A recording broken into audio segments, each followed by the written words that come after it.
Ready হয়ে গেলাম। আজকে আপনারা বলতে পারেন যে আমাদের ঢাকা শহরে এটাই লাস্ট ঘোরাঘুরি। তো আজকে আমাদের একটা ইনভিটেশন আছে, আমার একমাত্র দেওর। তো আমরা ওইখানেই যাচ্ছি। আর আমাকে আজকে কেমন লাগতেছে অবশ্যই জানাবেন। একটু আজকে অনেকদিন পর সাজুগুজু করলাম। আর এই যে ওই দিনকার চুড়িটা পরছি। এদিক তো আমাদের কুটুপুরি রেডি। আর এই যে আমাদের অগোছালো বাসার এই রকম দৃশ্যপট হয়ে গেছে।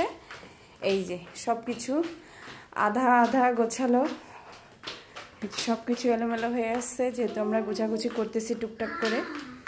এই তো চলেন, দেখা হচ্ছে পরে আমরা কি করতেছি, কোথায় যাচ্ছি। টাটা।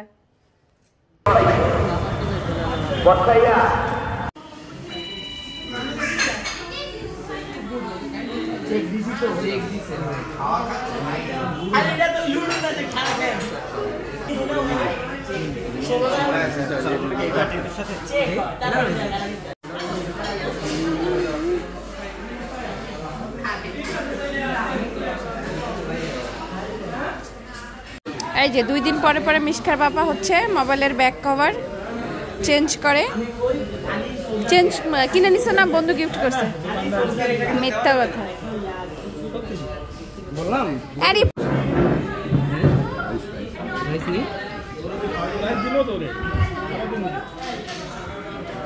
দিয়ে রাখবে তারপর না আমি একবারে চলা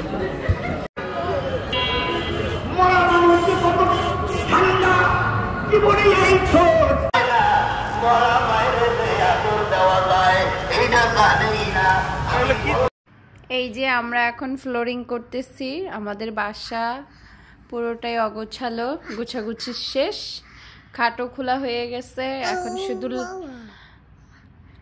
গাড়ি আসবে আর গাড়ির সাথে লোকেরা এসে আমাদের মালপত্র তুলবে আর আমরা শো করে চলে যাব না মা। এই যে আমি আর মিশকা বসে বসে অপেক্ষা করতেছি, তারপর রেডি হয়ে চলে যাব না। আমরা ঢাকা শহরকে অনেক বেশি মিস করব, অনেক বেশি মন খারাপ আমাদের, তাই না? সারাদিন আমরা অনেক ব্যস্ত ছিলাম। তো এই যে ফাইনালি এখন এত রাত্রে সবাই ফ্রেশ হয়ে গোসল করে রেডি হয়ে নিচ্ছি আমরা এই বাসা ছেড়ে নিজ গৃহে রওনা হওয়ার জন্য। আমার ফিলিংস কেমন বলো? নিজের বাড়ি যাচ্ছ? হ্যাঁ,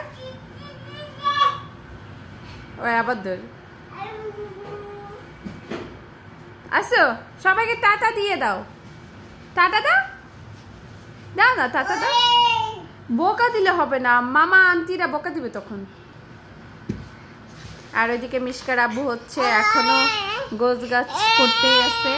হ্যাঁ, এই যে আমরা রেডি হয়ে গেছি, তাই না? আর আমাদের ভিডিওটা যদি ভালো লাগে সবাই লাইক কমেন্ট শেয়ার করবেন আর পেজটাকে ফলো করে পাশে থাকবেন। তো একদম নেক্সট ভিডিও গ্রামে যাওয়ার পরে দিব ইনশাআল্লাহ। এর মাঝখানে আর 2-1 দিন হয়তো ভিডিও দিতে পারবো না। তো আজকে এই পর্যন্ত, সবাই ভালো থাকবেন, সুস্থ থাকবেন। আল্লাহ হাফেজ, আসসালামু আলাইকুম।